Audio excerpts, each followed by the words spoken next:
Welcome, everyone. Thank you for taking the time to join us today for our 16th episode of STEM STEAM activities at home or in the classroom. Now I'm going to pass it over to Josh, who will be our main presenter today. Hey, everybody, I'm Josh. Welcome. It is a Wednesday yet again here in wonderfully sunny Wisconsin. I'm here with Pete out to my left, who is handling all the technical things. So when you see things flash on screen, annoyingly so, thank Pete for things. There we go. That's Pete I know and love. If you have questions, before I forget, if you have questions, type them in the comment window. We can see them. Pete will relay them to me here, and I can answer questions in real time. Otherwise, we always add a bit of time at the end of this of our presentations to answer questions as well. We're really happy when you post during the middle of it, so we can answer in a timely manner and get going at that. Before I forget, if you like this fun webinar as well and other fun webinars, make sure you sign up with Nasco Education right here. How do you want to sign up? There you go. You can sign up for these various ways. You can follow NASCO through Facebook, Twitter, YouTube, Instagram, through nascoeducation.com. There's so many fun ways to hang out with NASCO. You can also email Jordan with engage@nascoeducation.com. Jordan is very proficient at typing emails. I have seen myself. It's just lightning fast fingers for typing.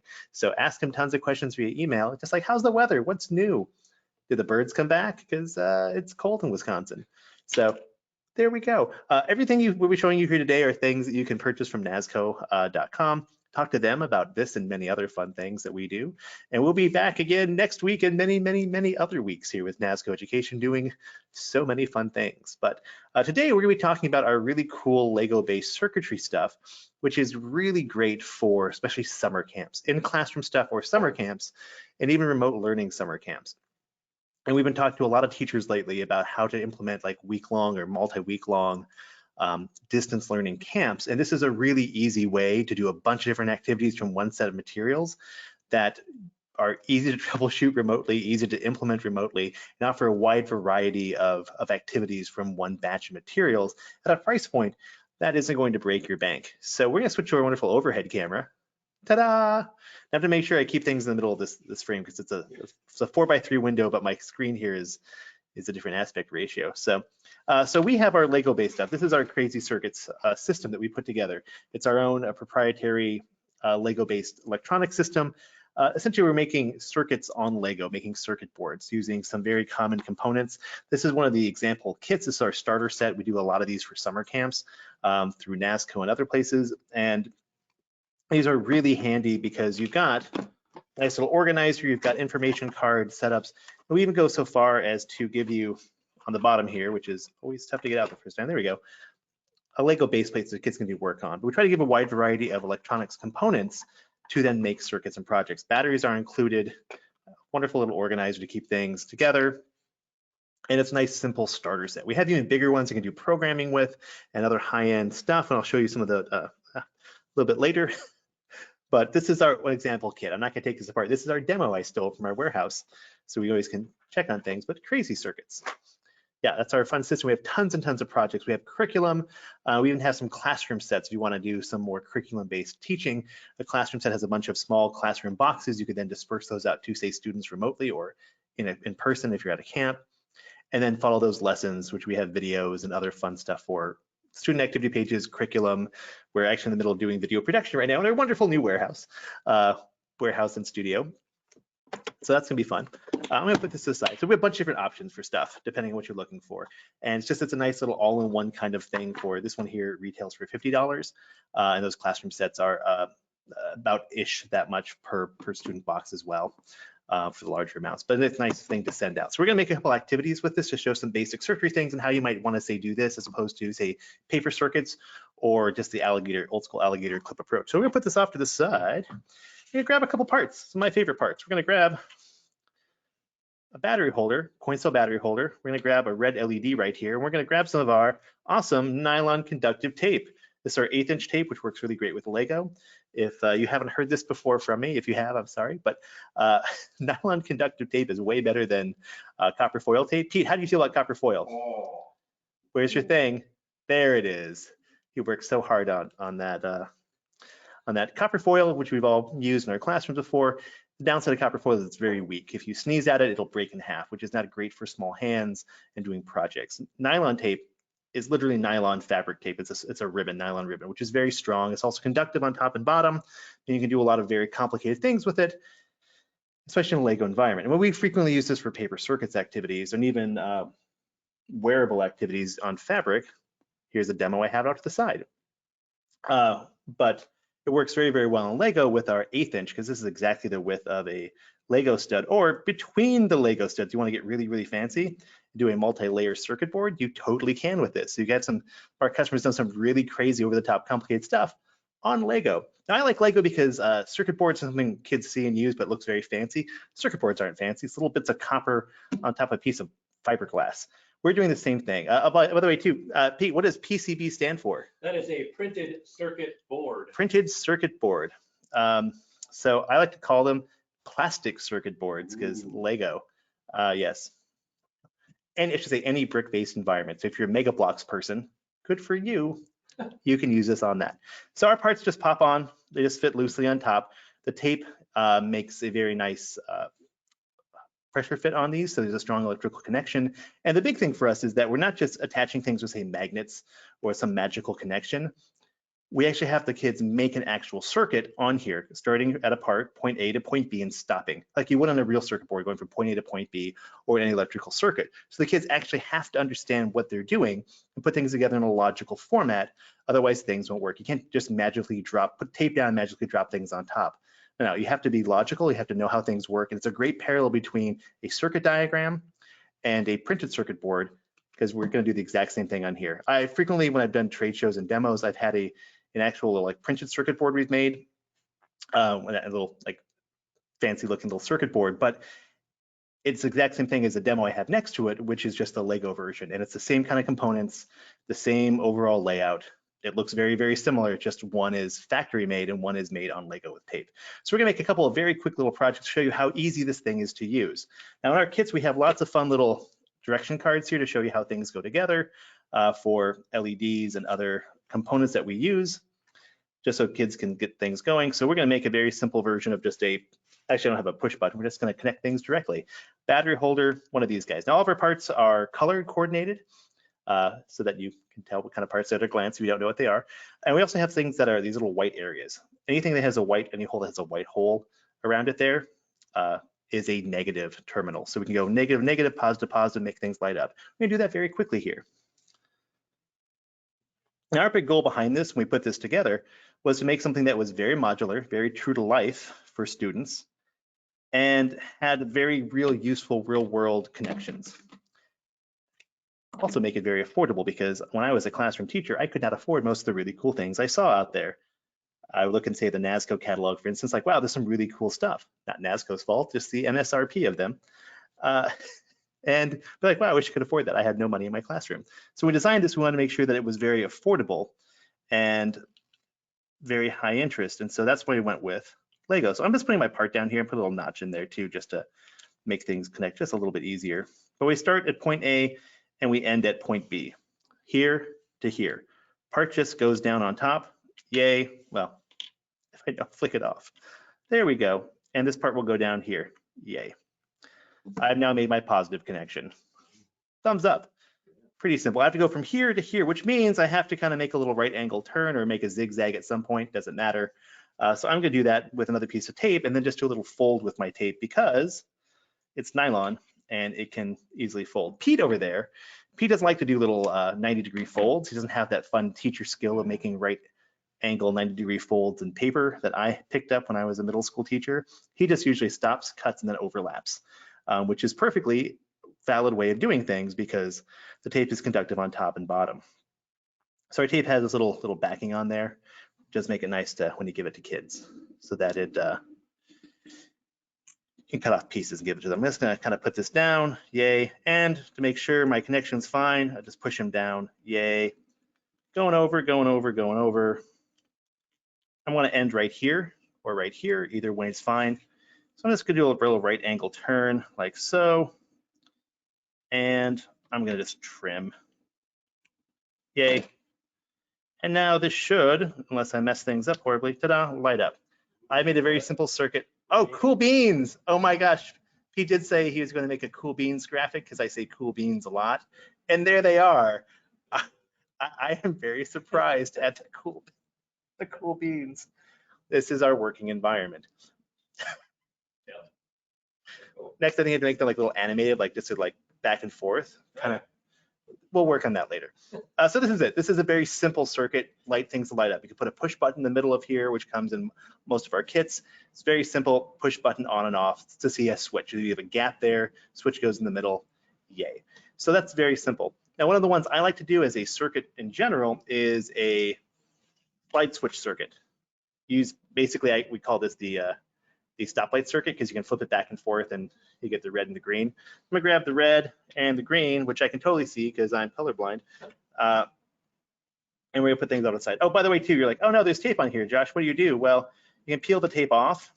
And teachers ask, Josh, can this tape be reused? I say the tape is forgivable on the Lego because it's a smooth environment and it doesn't lose too much stickiness, so I can always readjust things. However, you don't want to, like, say, try to reuse it day to day.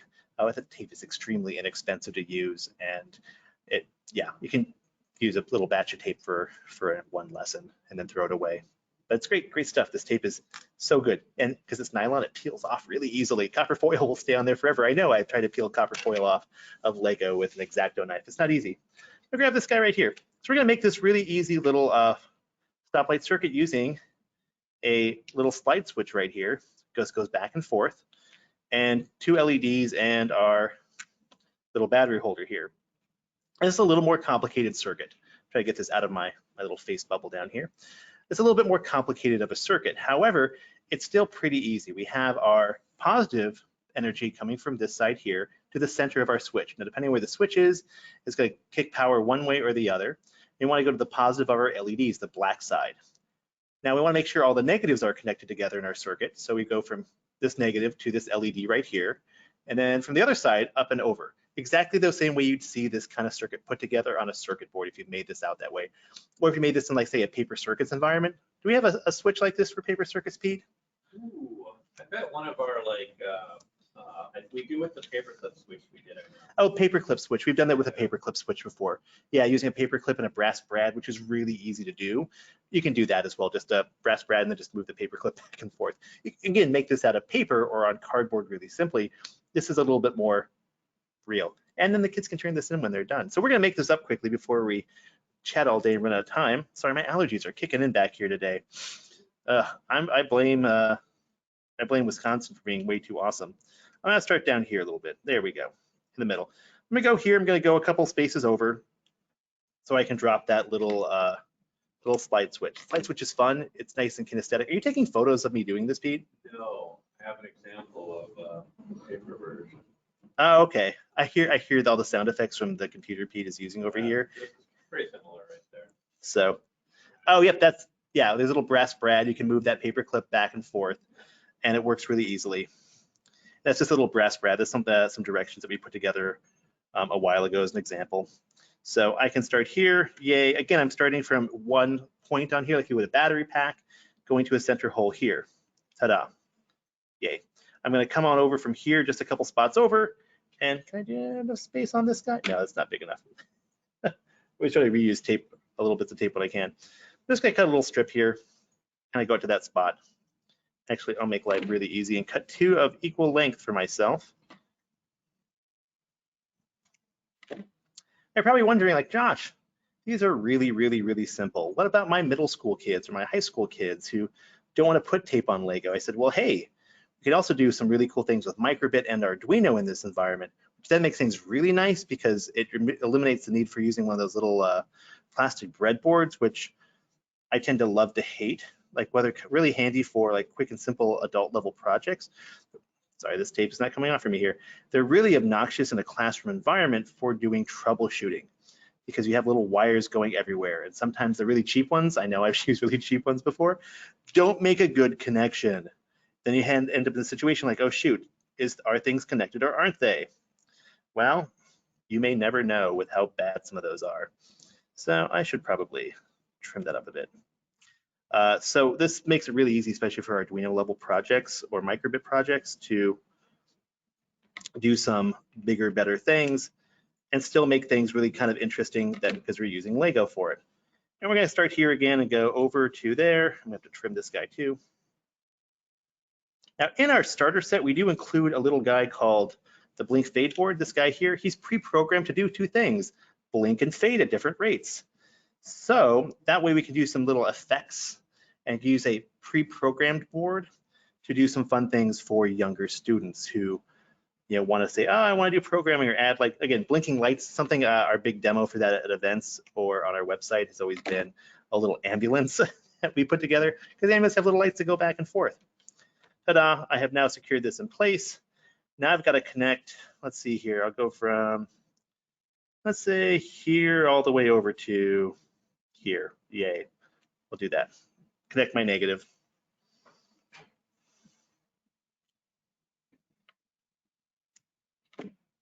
Yay, scissors. Best part about this, if you're sending these home for kids to use for a camp, all they need is a pair of scissors to get this stuff working, which makes it really, really, really handy to then do things. Plus, troubleshooting this stuff via Zoom is really easy. I know, I do it all the time with teachers trying to get stuff going. Being a nice visual format, you can easily look at how the kids have put stuff together and easily analyze stuff. So we got this, my battery pack is now on there secure, yay. I've got this, and I just have to connect my two grounds together coming up and over. So then matches this.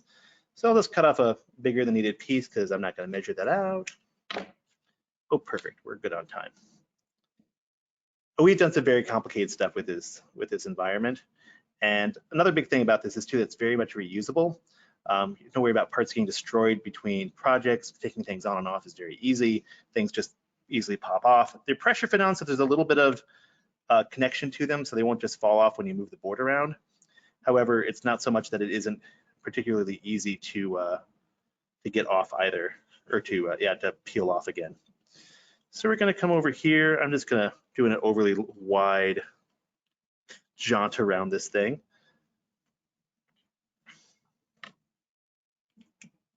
Ta-da! So there we go. Very similar to my diagram here. So to follow the diagram, I put my green up here because I like to make things match. And then I put my red down here, like so. Ta-da, my circuit is then there. I can then flip back and forth. Ta-da. And as a teacher, you can go by and say, hey, cool beans. Thank you for the cool beans feed. They're the coolest of beans. You can tell they wear some very cool sunglasses. As a teacher, you can go and say, hey, I want to look at this. Josh, is it working? Is it not working? I can then easily see via a picture or via Zoom how things are hooked together in this platform. Can I follow the positive here to the middle? Does it go to positive? Does this go to positive? Yep. Does my negative connect to positive or negative? Negative to negative, negative to negative. Yay. So it's very easy to troubleshoot. Blink fade board is just adding power into this thing and then using an output. We have a lot of good projects for that. And we're going to show you something bigger here at the end, which is a good example of doing some higher end microbit stuff, for instance, which Nasco is just picking up from us, our brand new microbit centered kits we literally just put out here this year. Microbit, which is a great little programming platform. It's this little guy here. By itself, it has a bunch of built-in sensors and other fun features on it, little built-in speaker on the new version, buttons, LEDs, but if you want to get things a bit bigger and better, you have to have something to break it out. So we have our little bit board here, which is just a way to use all of the little input and outputs on here. There's about 20 on here you can use if you use an adapter like ours. And then again, it uses a Lego environment. Again, you can easily see here how everything is hooked together, how everything is connected together. It goes from an output to a push button, then push button to ground. These guys from an output to positive, and then negative, negative, negative, negative. I should have probably done this to make it a little more. Yeah, there's always more than one way to plug things in. Oh, whatever. I grabbed a random demo off our demo table because I like this one. And then you can program it through their very nice visual drag and drop interface. We have curriculum that we're in the middle of writing and doing videos for this stuff. And you just plug it in and use it, and then have the kids say, or from USB, and then have the kids say program things. Say you want to have a button turn on, push button thing turn on. That's a very easy beginning lesson that we have. If you want to do some more interesting effects on things, push a button, have other things happen. Your classic Knight Rider kind of back and forth Larson scanner, they're called.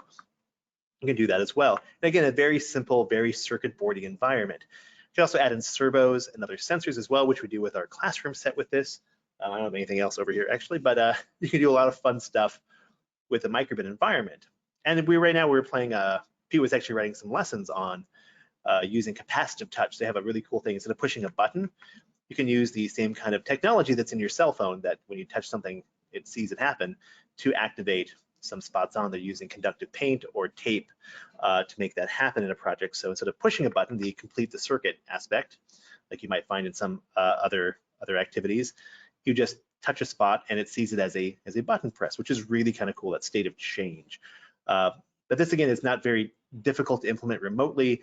The microbit drag and drop visual interface they have for block program, kind of like Scratch. Familiar with Scratch? This is like almost a nicer version. It's through Microsoft. It's very, very, very kid friendly, or 30-something teacher friendly. But it's a fun environment. And again, using Lego and doing things remotely lets you do a lot of different activities from one batch of materials. You can have kids do the lesson, then sit there for the rest of the afternoon trying their own stuff, not having to worry about, are they going to mess things up? Are they going to destroy parts? Are they going to cause irreparable harm to their components? It doesn't matter. And sit there all day and do different fun things with push buttons. Now, the new microbits that just came out, the new version, has a built-in speaker on it. So say instead of doing light, push button doing light, you have push button do sound or play a melody that you write into it. Very simple to do, very easy input output. That's actually what Pete was doing with the capacitive touch. You press a spot, it plays like a little tune, 4 or 5 note little tune out of it. So just an easy input output. Again, things that kids can manipulate entirely on their own, be entirely student focused. And oh, there we go. There's one of the is that the code for this guy, Pete? No, just one I grab.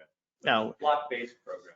Yeah, that's an example. Kind of, again, if you're familiar with Scratch out there, is a very popular system. This is very similar, and this is a more complicated one. Something like this with push, this thing here where you push a button, LED turns on, is very, very, very, very simple to put together.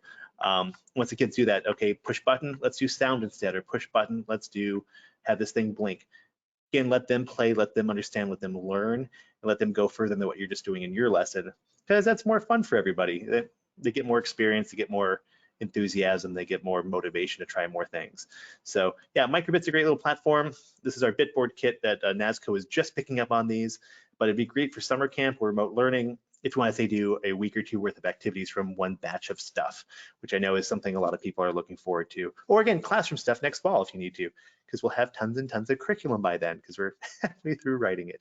Pete, did I miss anything when I talked about all this stuff? Oh, I think that's pretty good. I think now is appropriate. Cool beans. Cool. Okay. Do you have that on a button? I don't have it on a button yet. There's a little control pad. You press a button, different things happen. And I'm surprised the Cool Beans isn't one of those buttons now. I just tested it today. Cool. Yay, work environment. So at this point, it's 25 after 4 Central Time, which means talk to me with questions. You have questions, you have comments, you have concerns. Like, hey, Josh, my kids love to eat Legos. What's the age level for this? And I usually say 10 plus for all of our stuff. Even the microbit's a good 10 plus thing because of that great visual drag and drop interface, and attaching stuff here is no more difficult than doing this guy right here. You're just having to figure out which of the numbered little outputs do you use, 0 through 20. So it's very similar. So I would say 10 plus is the big thing. Below that, you have dexterity issues just with kids handling materials. So I always try to tell teachers to don't use any of our stuff for kids below the age of 10. It just, things don't work out well. We say 10 plus on all the boxes for a reason. But any questions out there? Jordan, anybody asking really important burning questions? Right now, no. Oh, that's okay. That's okay. No, I think they're just really captivated by this, taking it all in. I did put a link out there for the 1/8" tape in case you're interested in there. I'll also be putting in a link for the Crazy Circuit packs in case that's something that you're interested as well. And we were showing off the starter set there, but also we have the Circuits 101 classroom set, which is also very, very appropriate for doing remote learning over the summer or remote learning in a classroom. You have to go do that this fall just because there's lots of little student packages. They go out, everyone gets the same stuff, and it works well with that curriculum we have. Both of those would be very appropriate. That's something we're recommending to teachers. Like, you need something, these are the things we offer that would work best for remote learning. Or we've had the best success so far this past year with remote learning in those. All right. I'm also putting in the links for next week's webinar in case people are interested in attending for next week's webinar. Getting that. Oh boy. I didn't want to open up the link. That's no bueno. Having a little fun there, Josh, I see. always But no, having fun. thank you everybody for joining us today. Thank you, Josh, for presenting. Thank you for beans. developing the cool beans. I think that's great. It's all Pete. It's all Pete. Yeah. My name is Jordan Nelson. I'm the Customer Engagement Manager with Nasco, and I was your host today. Thank you, everybody, for joining us. Just remember, these activities are meant to be easy to learn, engaging for at home or in the classroom. We do have future webinars coming up there. The link's in there in the chat in case you're interested in registering for that. If you have any other questions beyond here, engage at nascoeducation.com. Reach out to us. And also be looking out for that survey, give that feedback. If there's any other projects or things that you want us to do, say like, hey, you know what, Josh, what are some great other alternatives that we have for summer or, coming up for the end of the year? So those kind of activities, we're wanting to hear from you. So if you want us to try something out new, just let us know, and we're more than willing to do that. Any last little tidbits that you have, Josh? No, it's cold in Wisconsin. It's so cold. It's so cold, people, please. I walked Please my don't. dog and I had frost on my hair, just from everything. It's just crazy. Jordan, I know when it gets too cold out because my dog, who loves the snow, there's nothing he loves more than running in the snow and eating snow, walks outside, does a quick 180 and back in the house. He's just like, nope, this is where he draws the line. So yeah, we've hit the point where he doesn't want to go outside. He's like, do I really need to go to the bathroom? I'm like, just do it, dog, do it. But yeah, I think he loves more than eating snow, Jordan. So much snow. That's too Same cold for here. dogs. Got a husky mix, so he loves going out. Oh yeah. All right. So everybody, thank you again. I don't see any other questions. I put the links in the chat. You know how to contact us, and we look forward to seeing you next week. Take care, everybody. Bye.